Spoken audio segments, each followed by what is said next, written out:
જય કુખારમાં મેલડી કેવી રહેણી ગહેણી રાખવાથી ગોગા મહારાજ રાજી રહી શકે તે વાત ઉપર કુખારમાં મેલડીએ શું પ્રવચન આપ્યું તે આપણે આ ભાગ 1 માં જોશું. જય કુખારમાં મેલડી. બહુ કર્યું, ખાધું પીધું, દારૂ પીધો, ઝઘડા કર્યા, હાકા લીધા, પણ માં હવે કોઈ વસ્તુ અમારે આવી બધી કરવી નહીં અને અમે સતના માર્ગે આવવા માંગીએ છીએ. જો કદાચ અંતર આત્માથી આવી પ્રેરણાથી થઈ હોય, મારા આશીર્વાદથી આવા વિચાર થયા હોય કે માં હવે અમે સતના માર્ગે આવવા માંગીએ છીએ, તો કદાચ એક વાત હાથ લંબાઈ દો તો તમારો હાથ પકડી લેજો મેરડી. જેના સાચા હૃદયથી આવવું હોય એના માટે, પણ જેને અત્યારે તે કદાચ માતા માતા કરીને તે એના જે ખોટા કર્મો ચાલુ જ રાખવા હોય એના માટે મારા હાથ દૂર છે. પણ મનથી સંકલ્પ કર્યો હોય કે માં હવે હું નહીં કરવું, ધર્મ કર્મ કરવું, જે થયું માં થયું, કરોડો ગુના પાપ થયા ભલે થયા, તમે એટલા જબરા તો પાપ નહીં કર્યા, રાક્ષસો જેવા તો પાપ નહીં કર્યા, તો શું ભગવાન કે માતાજી તમારો ઉદ્ધાર ના કરે? પણ એક વાર એના શરણે કાદી પડી તો જોવો કે માં જે થયું માં આવો પછી માં તું ધ્યાન રાખજે, મારાથી કોઈ મારા હાથે કોકનું ખોટું થાય એવું માં તું ધ્યાન રાખજે. હવે તારા હાચવવાનું માં, મારા કર્મો હાચા કે ખોટા બધા કર્મો માં તારા હાચવવાના, મારા હાથે કોકનું અહિત ના થાય, મારા શબ્દોથી કોઈનું મન ના દુખાય, માં આવું ધ્યાન રાખજો. હો જો કદાચ આવું સમર્પણ ભાવ તમે તમારી માનક પર મેળવીને આલ્યો હશે ને, તો ચોક તમે ખોટું એવું શબ્દ બોલવાના હોય જેથી અમે વાળાને કદાચ ખોટું લાગવાનું હોય અને હાકો પડવાનો હોય, એ શબ્દ નીકળતા પહેલા તો 1000 વખત તમારી જીભ પાછી કાબુ લાવી દો, હું એ મેળવી. મોટા મોટો ગુનો કરાવતો હોય, તમારા સંસારમાં પડતા દુઃખોનું મોટા મોટું કારણ, મોટા મોટો ગુનો કરાવતો હોય તો તમારી જીભાન, તમારી જીભ, તમારા સ્વભાવના આધારે તમે જે જે બોલો છો ને એ તમને ભૂલતા તો ભૂલી જાવ છો, પણ હોમે વાળાને એક ખાલી શબ્દથી જેટલો ઘા લાગે છે, જેટલી હાય લાગે છે ને એની કોઈ ભાન નહીં રહેતી. ચાહે પુરુષ હોય ચાહે સ્ત્રી હોય, સ્વભાવના કારણે જ તમે તમારા દુઃખનું કારણ ઊભું કરો છો. ઘર પરિવારમાં ઝઘડા છે ના થાય તમારા સ્વભાવના કારણે. પતિ પત્ની બે હોય ને તો પત્ની પતિનો સ્વભાવ સારો હોય તો પત્નીનો સ્વભાવ ખરાબ હોય, ચીડિયો સ્વભાવ હોય, 24 કલાક બોલ બોલ કરે, પેલા કોસ કરે એટલે માણસ કંટાળે. જો કદાચ તમે તમારા પતિને ચાહે પત્ની પોતાના પતિ પોતાની પત્નીને આવી સ્વભાવથી દબાઈ કરતા હોય ને, તો હું મેરડી એવું કહું છું, તમને ખબર છે કે માં અમારા બોલવું નહીં, અમારે ઝઘડો નહીં કરવો. કઈ દીકરીઓ ના આવું હોય છે પોતાની હાહુ જોડ ઝઘડો થઈ જાય ને એવું બોલી જાય ને, પછી છેલ્લે પસ્તાવો તો હાય હાય જો હું બોલી જઈ, પાછળથી પસ્તાય કે અમારા શબ્દોથી જેટલું ખોટું લાગ્યું, જેટલા સંબંધો તૂટ્યા. પણ આ શબ્દો, આ સ્વભાવ તમારા ક્યાંથી ઉત્પન્ન થાય છે ને તો હું મેલડી જોડું. દીકરાઓને આવો સ્વભાવ હોય, એના બાપ જોડે જેમ તેમ વર્તન કરી જાય, જેમ તેમ બોલી જાય, બે માણસ વચ્ચે આબરૂ લઈ જાય. આવો સ્વભાવ તમારો હોય ને તો આ સ્વભાવ ક્યાંથી ઉત્પન્ન થાય છે ને હું મેરડી જોડું. હું એવું કહું છું આમાં તમારો કોઈ દોષ નહીં, તમારો દોષ હોય તો તમારા સ્વભાવનો. તો કે મારી સ્વભાવનો દોષ હોય તો સ્વભાવ સુધારો તો ચમનો સુધરે, તો સ્વભાવ સુધરે એના માટે મેં ઘણા ઉપાય બતાવ્યા છે કે ઘરમાં એવા નીતિ નિયમ મર્યાદા પાલન રાખો ને તો ઓટોમેટિક ધરતીના ધણી રાજી થયા ને, એવા આશીર્વાદ આલ્યા ને તો તમારા મગજમાં તમારો સ્વાદ સ્વભાવ થઈ જશે, ઘરમાં કોઈ કકરા કંકાસ નહીં થાય. મોટા મોટું ઝઘડાનું કારણ તમારા ઘરમાં જો અતિશય ઝઘડા રોજ થતા હોય, 2 ટાઈમ થતા હોય, ખાવાના ટાઈમ થતા હોય, મા બાપ નો થતો હોય કે એના દીકરાના બાપ નો થતો હોય, પતિ પત્ની થતો હોય, ભાઈઓ થતો હોય, તો મુખ્ય મોટા મોટું કારણ હોય તો ધરતીના ધણી નાગદેવ શેષ નાગ ગોગા મહારાજ. ચમ કે ગોગા મહારાજ નો સ્વભાવ એટલે તમે જોઈ લેજો, રામ જોડે લક્ષ્મણ હતા, એ લક્ષ્મણ કોનો રૂપ? શેષનાગ નું.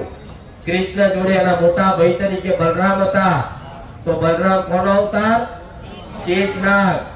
જો કદાચ કોઈ રામાયણ જેને જોયું હશે એને ખબર હશે કે કોઈ અધર્મ કરી જાય, કોઈ એવી ખોટી વાત કરી જાય તો કદાચ રામ ભગવાન તો બોળ ના ચડાવે, પણ એના પહેલા લક્ષ્મણ બોળ ચડાવી તૈયાર થઈ જાય, પ્રભુ આજ્ઞા કરો. તારે ભગવાને એને લક્ષ્મણને એવું કહેતા કે તું તારા સ્વભાવથી શાંત રાખ, આપણે બહુ સારું નહીં એમ કરી શાંત પડે. અમુક વખત તો ભગવાન નતા વાપરતા અને પેલા મારી દે પછી કે મેં મારથી મરી ગયું, શું થયું, મારો સ્વભાવ મેં તો તીર ચલાવી દીધું.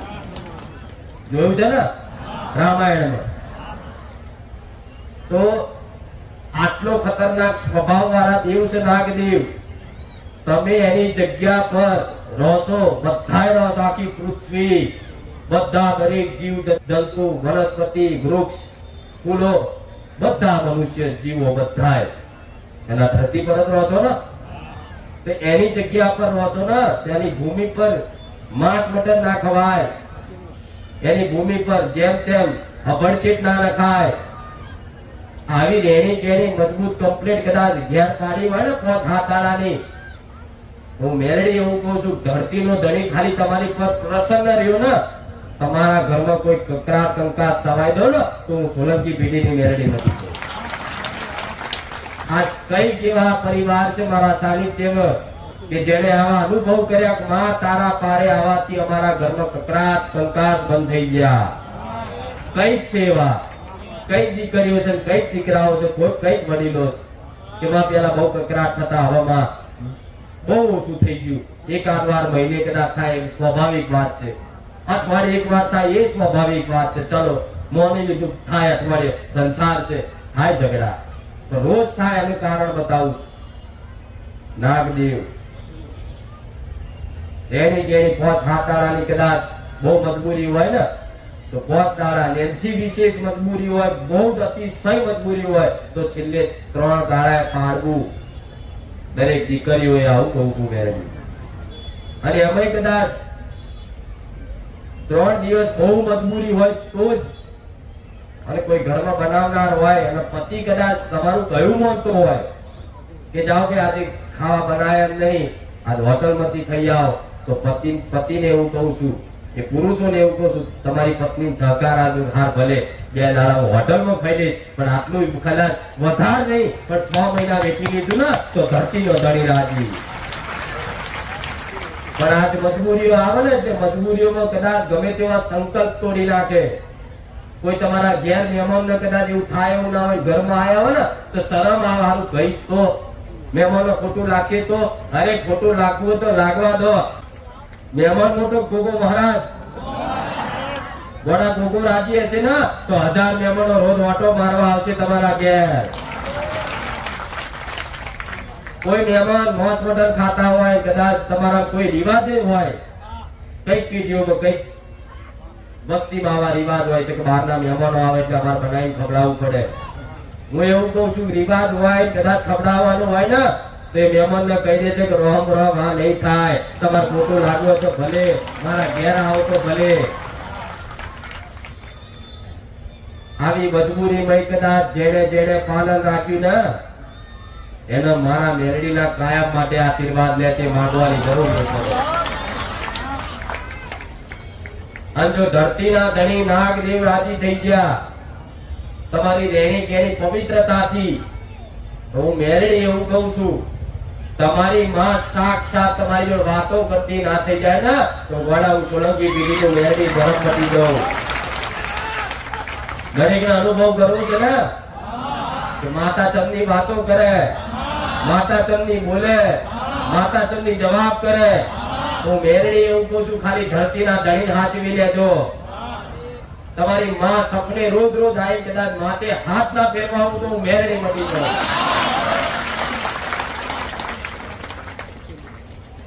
કે નાગનું મહત્વ, મારા ફરી નાગની વાત કરવાનું કારણ એક જ કે નાગનું મહત્વ શું છે શાસ્ત્રો પુરાણોમાં જોઈ લેજો.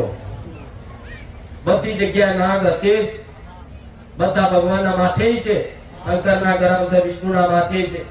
જો ભગવાને અવતાર લીધો તો નાગે જોડે જોડે અવતાર લીધો. જેટલો ભગવાન શક્તિશાળી છે ને એટલો જ આ ધરતીનો ધણી શક્તિશાળી. અને કોઈ એવું કહેતું હોય ગોગો મહારાજ મેલડી દબાઈ જાય, વડામણ મેલડી નહીં, ગોગો મહારાજ દબાઈ જાય, જગ્યાનો હક છે. પણ આ સામાન્ય ગણી, નાક ગણી, હાથ ગણી એને કોઈ ગણતા નથી. હાલી છે કે પાંચમે ઉગડી નારિયોલ તમને ગોગો મહારાજ દડે. તું આવું કહેતું હોય તમને કે મહારાજ બતાયા તો મહારાજ ના પાંચમે તમે નહીં આવતા, નહીં ઉગડી નહીં આવતા તો શું કામ નાગ દેવ નડે? હું મેલડી એવું કહું છું, પાંચમે એક કદાચ ભૂખડી આલો, નારિયેળ આલો ને, પણ આખું 12 મહિના અભડશેટ નાખી, મોસ મટન દારૂ પી, ધરતી અપવિત્ર કરી, ઘર અપવિત્ર કરી, તમે કદાચ એના અભડશેટ નાખી એના હિસાબ કોણ આપશે? હું એવું કહું છું, કદાચ કોઈ ભુવા તમને એવું કે શીખવાડતા હોય, મારા સાનિધ્યમાં આવી પછી તમે દર સોમવારે ગોગા મહારાજના હુકડી, નારિયેળ, દૂધ, શ્રીફળ આવતા થયા હોય તો કદાચ કોઈ ભુવા તમને એવું શીખવાડે કે આ દર અઠવાડિયે આલવું જરૂરી છે, દેવને તો 12 મહિને એક વાર આલો ને તોય ચાલે. હું મેલડી એવું કહું છું કે એમની વાત સાચી છે, 12 મહિને એક વાર દેવને આલો ને તોય દેવ રાજી જ રહે. હું મેલડી આવું કહું છું. પણ 12 મહિના તમે ઘરમાં એવી 24 કલાક તમારા ઘરમાં પવિત્રતા રાખતા હોય, ઘરમાં કોઈ પરસાયો, કોઈ બેન દીકરીનો પડવા ના દેતા હોય રસોડે, તો હું એવું કહું છું 12 મહિને એક ખાલી નારિયેળ ગોગાને આલજો, ગોગો રાજી રહેશે. તો કે માં અત્યારે અમે રોજ દીવા કરવાનું કારણ તો ગોગા મહારાજ તો કદાચ મજબૂરી ના હોય ને, અને જગ્યા હારી હોય ને, અને ઘરની આગળ થોડી જગ્યા હોય ને, તો એક વ્યવસ્થિત જગ્યા કદાચ દીવો જગ્યાના મહારાજ કરીને એને વ્યવસ્થિત જગ્યા આપી દેજો. અને આ જેવું બહાર બોધ્યું છે એવું વ્યવસ્થિત બોધીને કોઈની અપરચિત ના પડે એવું 2 ટાઈમ એને કદાચ હાચવી રાખશો ને, સાક્ષાત કંકુના પગલે આ નોરતા તમારી માતાઓ ના આવતો મેળવીને.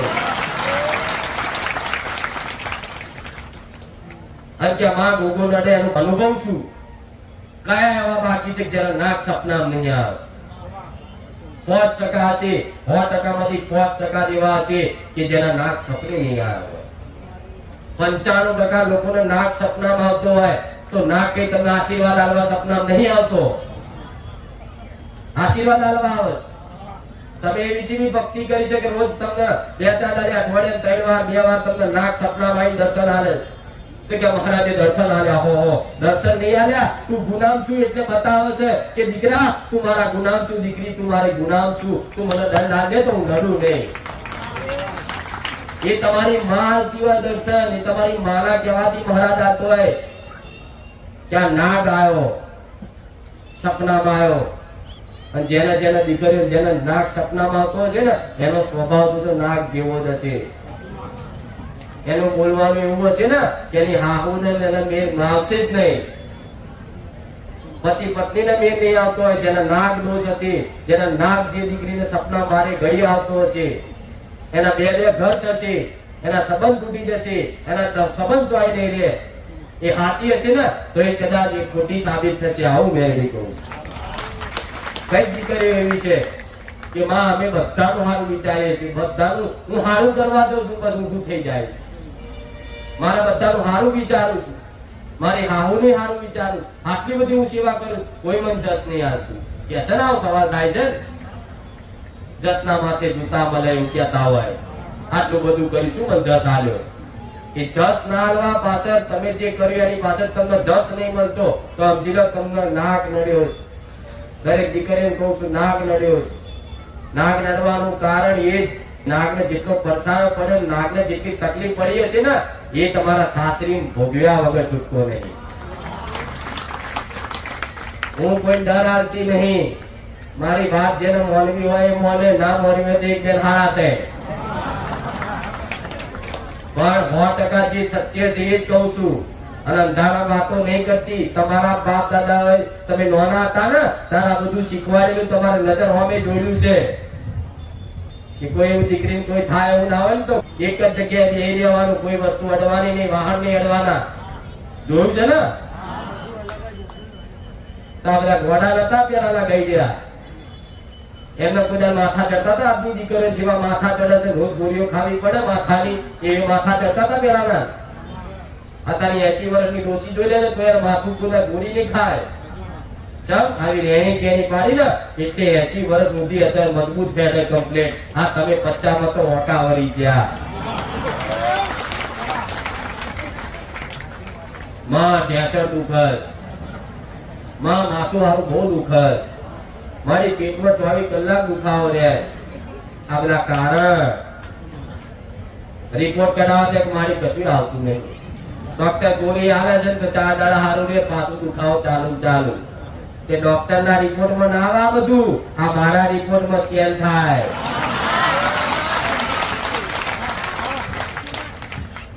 હા તો ખોટું? હા તો કઈ દીકરે રોજ નહીં નારિયેળ મોનતી, મારી બહુ માથું દુખે લે નારિયેળ મોનું, હું તો માથું મટાડી દઈશ. માથું મટી જાય ને પાછું પેટ ચાલુ થાય. મારી તારી ગયા ત્યાં માથું તો મટી ગયું, પણ પેટમાં મારી હમણાંથી ચાલુ થયું. તો મેં માથું મટાડ્યું તો મહારાજે પેટ દુખાવો ચાલુ કરે. લે કાલ ફરી માનતા રાખો એક શ્રીફળ આલો, પેટ દુખાવો મટી જાય ને તો સારું. તો લો તમે મારા રવિવાર ભર્યા છે, પરિશ્રમ કર્યું છે, તો મારા આશીર્વાદ આલવી મારી ફરજ છે. તમે માગણી કરી માં પેટનું દુખાવો મટી જાય, મેં મટાડી આલી. મટી ગયું એટલે માં આ મોઢા બહુ દુખાય છે. પછી એ મટી જાય કદાચ, પછી એમ કદાચ 4-5 દુઃખ મટે અને પછી બૈડો દુખાવાનું ચાલુ થાય ને પછી ડોક્ટર જોડે જાય ને પછી કે ભાઈ તમારે ઓપરેશન કરાવવું પડશે, આ કરાવવું પડશે, બધું કે તારે એ ટાઈમે કદાચ કોઈ દીકરી માનતા રાખે અને એ ટાઈમે કદાચ જો હું પૂરી ના કરી શકું તો તમને કેવું થાય? મેરડી માતાએ મારું હોભર્યું નહીં, પણ તે 3 વખત કદાચ મારી માનતા રાખી, ભલે રાખી, પણ મારા પ્રવચન હોભરી કદાચ રેણી કેણી ચાલુ કરી દીધી હોત ને તો બીજું નારિયેળ મોડવાનો વારો ના આવે તો મેરડી